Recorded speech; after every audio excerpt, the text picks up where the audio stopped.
Qu'est-ce que le stress post-traumatique? Alors c'est un sujet qui me passionne, d'une part parce que j'ai été traumatisée et que j'ai dû, comme les personnes traumatisées, affronter le refoulement, le déni, mais aussi, les flashs, les symptômes divers et variés qui sont venus me rappeler que derrière la face émergée de l'iceberg, il y a peut-être quelque chose à désactiver, pour que je puisse, comme toutes les personnes traumatisées, reprendre le cours de ma vie sereinement. Lorsque nous sommes traumatisés, on est coupé en deux. Il y a une partie qui est refoulée, c'est insupportable.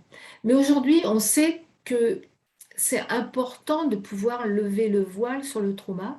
C'est important de pouvoir exprimer ce qu'on a vécu, ressenti. Et d'ailleurs, dans certains hôpitaux, comme on sait que la solution, on pourrait dire, est à l'endroit du problème, eh bien, les médecins tentent d'aider les patients à exprimer leur traumatisme, mais comme c'est extrêmement douloureux d'y retourner, ils leur font des piqûres de bêta-bloquants pour que le corps ne s'affole pas. Mais moi, j'ai découvert cette approche sensorielle qui, pour moi, est absolument géniale, parce que ça permet de retourner au traumatisme sans en avoir l'air. Je vais vous raconter l'histoire d'une cliente qui est venue. En fait, cette jeune femme m'a été envoyée par une psychothérapeute. Elle avait beaucoup de syndrome post-traumatique et la psychothérapeute savait que je travaillais sur la libération émotionnelle. Et donc, elle est venue me voir. Et la première question que je pose en séance accompagnée, donnez-moi une situation représentative de la difficulté dont vous voulez vous libérer. Déjà, on voit que je ne lui dis pas, bah, c'est quoi votre problème? Non, on s'en fiche. Mais je sais que dans n'importe quelle situation qu'elle va me proposer, il y a le chemin pour aller se libérer définitivement de son stress traumatique pour le coup. Donc cette jeune femme me dit, pour la situation, «Je ne supporte pas que mon frère tape sur le tableau de bord de la voiture». OK, je ne supporte pas que mon frère tapote sur le tableau de bord de la voiture. Donc nous prenons cette situation, nous commençons à travailler à partir de cette situation qui était, remémorée.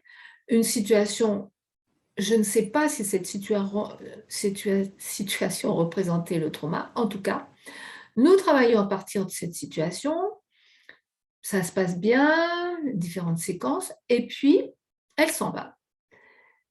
En général, je demande à 8 jours un bilan, par téléphone pour savoir comment ça va depuis la séance.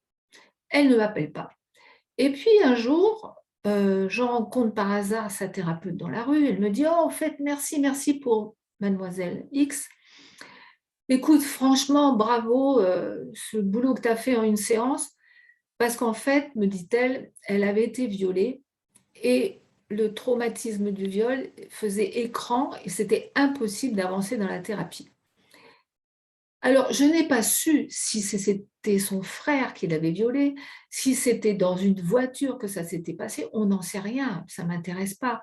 Mais ce que je sais aujourd'hui, c'est qu'en prenant une situation représentative de la difficulté dont aujourd'hui on se sent impacté, pour laquelle on se sent impacté, on va pouvoir directement, en utilisant la mémoire sensorielle, aller désactiver à la source, je dirais, l'engrammage de cette histoire traumatique. Et c'est extrêmement économique, pas besoin de bêta-bloquants. La personne elle-même retourne avec sa mémoire sensorielle sans le savoir à l'endroit du trauma.